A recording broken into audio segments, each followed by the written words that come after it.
Assalamualaikum warahmatullahi wabarakatuh dan salam sejahtera bersama saya Cikgu Su dalam channel Zaratul Zarud. Selamat datang ke channel Cikgu.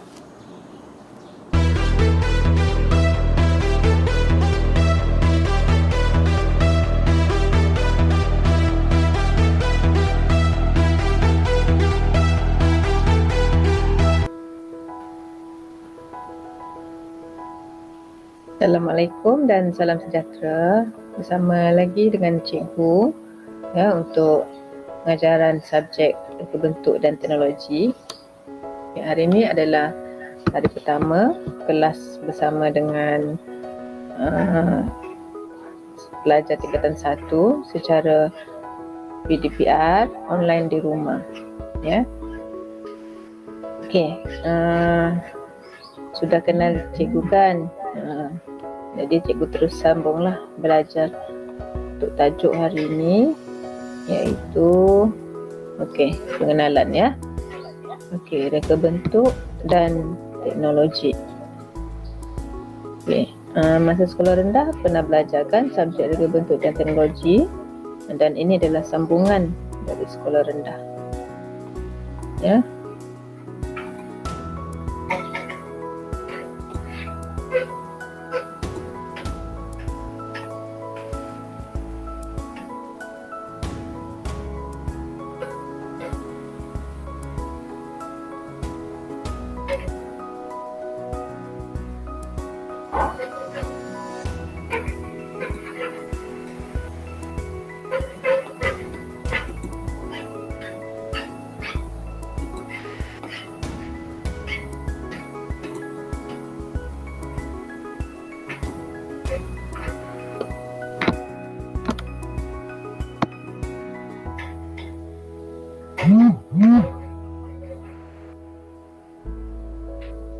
Ini adalah buku teks kamu. Buku teks reka bentuk dan teknologi bagi tingkatan 1.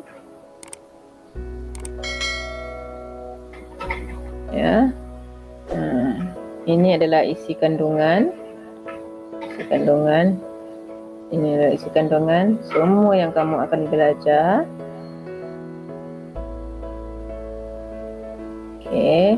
Dan kita masuk kepada tajuk kita yang pertama.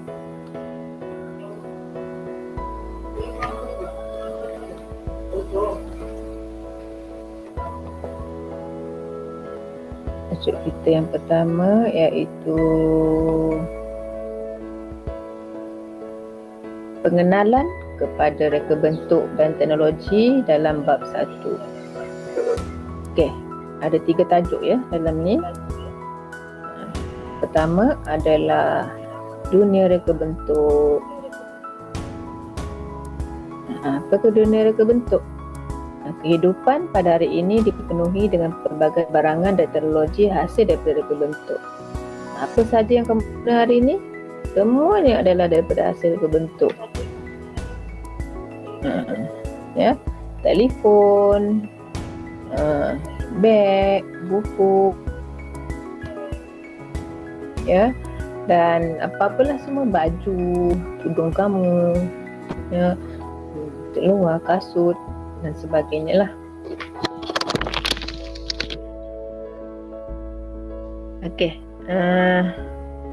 Semua ini bertujuan untuk memudahkan kehidupan manusia yang sering maju seiring dengan persekitaran yang harmoni, mudah dan selesa. Kenapa ada reka bentuk?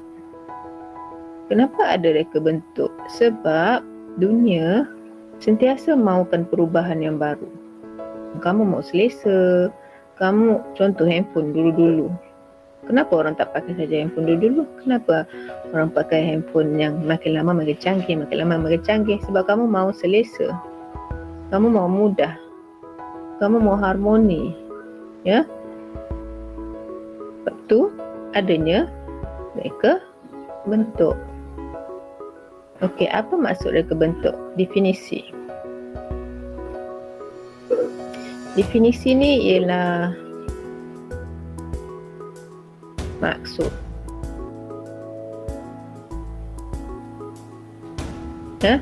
Maksud.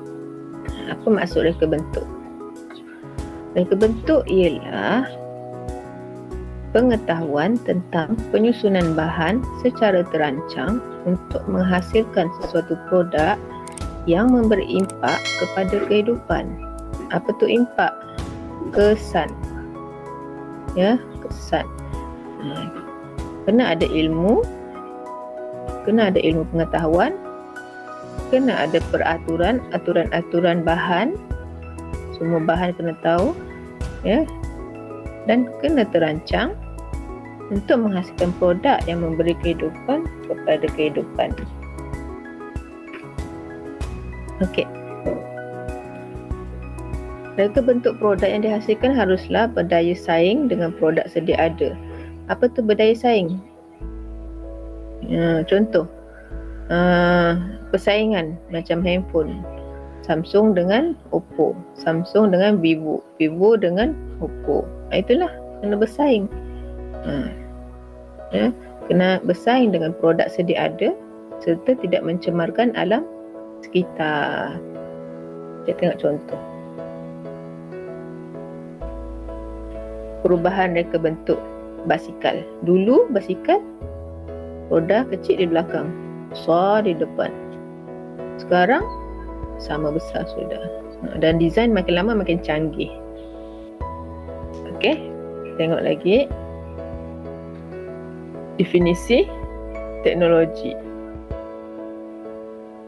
Okey, definisi teknologi. Teknologi ialah pengaplikasian ilmu sains, mesti ada sains dan matematik dengan menggunakan sumber semula jadi. Sumber semula jadi itu maksudnya bahan-bahan lah yang dia guna. Sama ada kayu, besi, apa-apa sahaja, tenaga, untuk jadikan alat tenaga atau sistem. Ini sampai sini dia punya definisi teknologi. Okey, fungsinya adalah untuk memudahkan tugasan manusia. Okey, tengok teknologi bahan mentah. Asalnya pokok, kemudian jadi kayu, kemudian jadi kerusi. Itu perubahan teknologi bahan mentah, pokok, kayu, kerusi.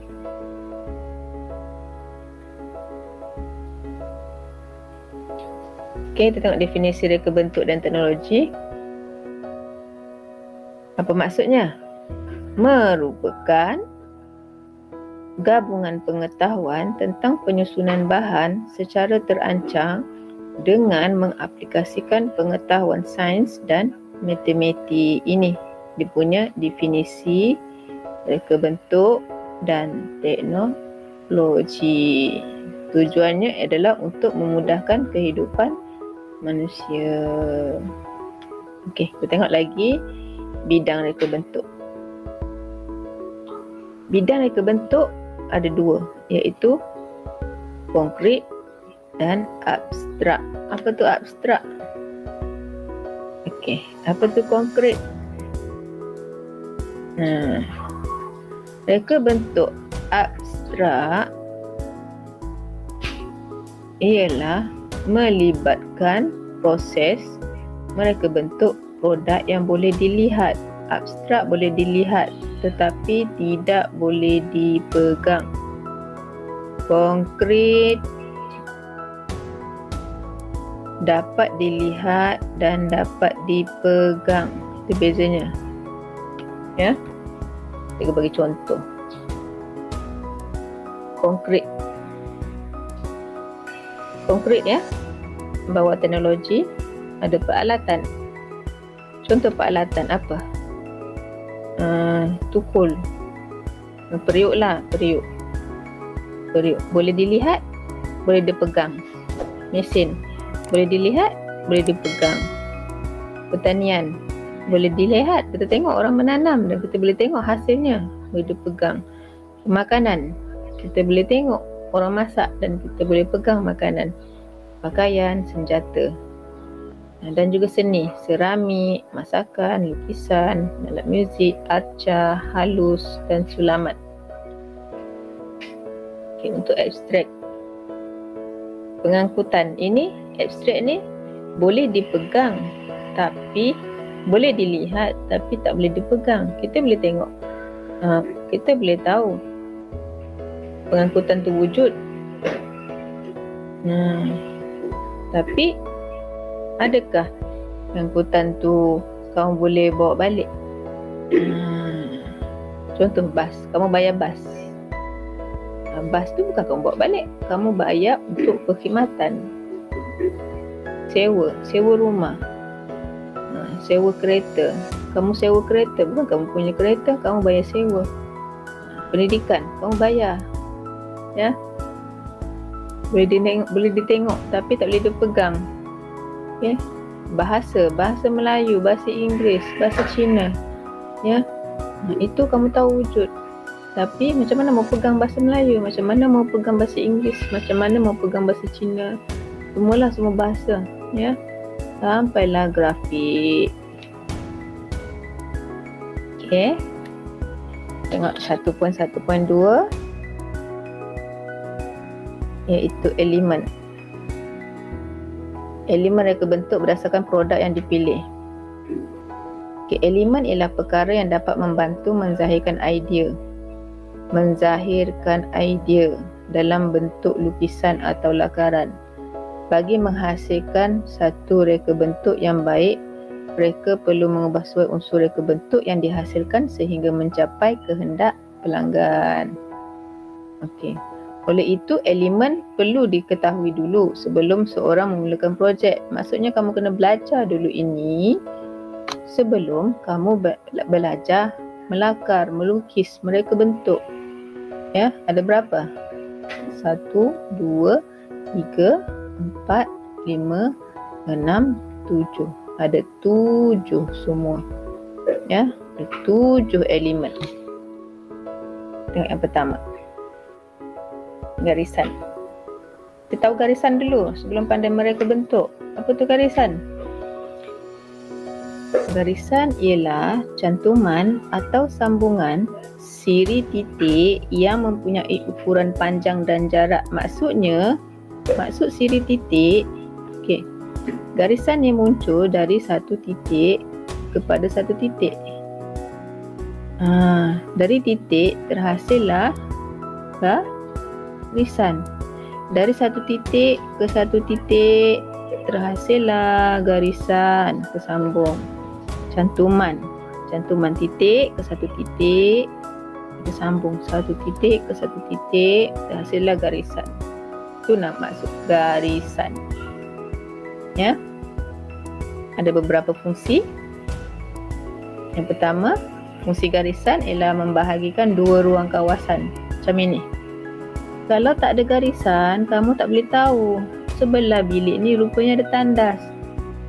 Ya. Itu maksudnya membahagikan ruang. Sama juga dengan jadual ni. Kalau kita tak buat garisan tengah, dia tak dapat dibahagikan macam ini. Baru kamu boleh bahagi. Ada satu ruang, ada dua ruang. Ya. Okey, yang kedua ialah menunjukkan pergerakan arah atau aliran. Macam ini, garisan ke kiri, garisan ke kanan. Ya. Okey, C, menunjukkan perhubungan antara elemen. Maksudnya garisan ini akan menyatu bersama garisan ini, perhubungan antara elemen pada besi tersebut. Okey, D, mewakili ketegangan. Ni garisan. Satu garisan bermaksudnya ada garisan lurus, maksudnya dia punya ketegangan gitar. Cuba kalau garisan begini, kamu tahu tali itu tidak tegang. E, menunjukkan kestabilan dan kerehatan. Ini maksudnya dia stabil. Dia disusun secara sekata. Ni tengah, ya. Ni tengah antara sini. Okey, F, menunjukkan keseimbangan. Nampak tak garisan pink ni? Ini untuk seimbangkan antara kiri dan kanan. G menunjukkan daya gerakan. Ini garisan serong. Ya. H mewakili gerakan dan tenaga yang berpadu. Contoh paip air. Biasa kan kalau orang lukis begini kan, air. Ada gerakan dalam air, ya. Okey. I menunjukkan objek itu dekat atau jauh. Maksudnya garisan tebal dekat, ini jauh. Ini dekat, ini jauh. Maksudnya di sini ujung, di sini depan. Okey, yang kedua adalah rupa. Rupa adalah hasil pertemuan antara hujung garisan dengan permulaannya. Yang mana? Contoh satu garis. Tengok segitiga ni, satu garis. Hujung garisan bertemu hujung garisan, satu ini. Kalau ini. Garisan bertemu hujung garisan. Itu namanya rupa. Ini hujung garisan. Ya. Dia dipanggil 2D, bersifat 2D, dua dimensi. Ada dua kategori, iaitu rupa geometri dan rupa organik. Apa tu rupa geometri? Rupa geometri dia ada penjuru, mempunyai sudut. Ya, ini geometri. Ya. Manakala rupa organik, ini macam bentuk alam semula jadi. Ini macam siput. Ini macam air percik, cat terpercik. Ini daun, ini apple. Ini love yang bercantum menjadi bunga, dan ini bunga raya. Okey, C bentuk. Bentuk ialah objek. Bentuk ialah objek yang mempunyai ruang. Maksudnya ruang pada kerusi ni ialah tempat duduk. Ya. Dan mempunyai lebih dari satu permukaan. Permukaan atas, permukaan bawah, belakang, tepi, kiri, kanan, ya. Okey, ada dua jenis, iaitu konkret ataupun abstrak. Okay, objek ini sifat dia dalam 3 dimensi. Ya, 3 dimensi. Boleh dilihat. Okay, tekstur. Apa tu tekstur? Rasa. Rasa guna jari, rasa guna kulit kamu, ya. Atau jalinan merupakan satu teknik yang memberi impak atau kesan terhadap orang yang melihat sesuatu permukaan pada lukisan atau objek. Contoh, kamu sentuh batang pokok. Ini kamu rasa kasar. Ya, kamu sentuh batu, rasa licin. Kamu sentuh dinding, rasa kasar. Ya, kamu sentuh cermin, rasa licin. Kesat, lembut, keras dan berkilat. Okey, saiz. Saiz ialah ukuran atau dimensi bagi satu objek. Macam ini. Ini kecil saiznya. Ini besar. Ya. Okey, warna. Warna ada 3. Iaitu warna primer, asas dan warna primer, asas ataupun warna utama, warna sekunder dan warna tertier. Ini asas. Merah, kuning, biru. Ini primer utama. Warna sekunder ialah warna kedua. Merah campur biru jadi ungu. Kuning campur merah jadi jingga. Jingga campur hijau jadi kuning campur biru jadi hijau. Jadi ini warna sekunder, warna kedua. Ini warna ketiga, warna tertia. Ini adalah warna tertia. Ya. Okey, warna ada dua jenis. Warna panas menimbulkan suasana ceria, riang dan bersemangat. Ini warna panas. Ini warna sejuk. Ya, kamu rasa tenang je tengok warna ni. Ini kamu rasa macam ceria, bersemangat. Okey, ruang. Ruang ialah kawasan kosong yang dikelilingi oleh elemen garisan bagi menampakkan objek dengan lebih jelas. Ini ruang. Ya. Keluasan ruang menjadikan sesuatu reka bentuk lebih terselah dan menarik. Ruang terbahagi pada dua jenis, iaitu ruang nyata atau fizikal dan ruang ilusi.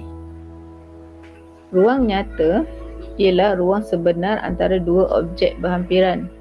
Manakala ruang ilusi pula ialah objek ruang gambar yang terhasil apabila dua objek dihasilkan dalam bentuk lukisan. Okey, itu sahaja. Minggu depan kita akan masuk tajuk prinsip. Kejap lagi cikgu akan bagi latihan dalam bentuk gambar. Cikgu akan send pada grup WhatsApp lah. Okay, sekian dulu dari cikgu. Assalamualaikum warahmatullahi wabarakatuh.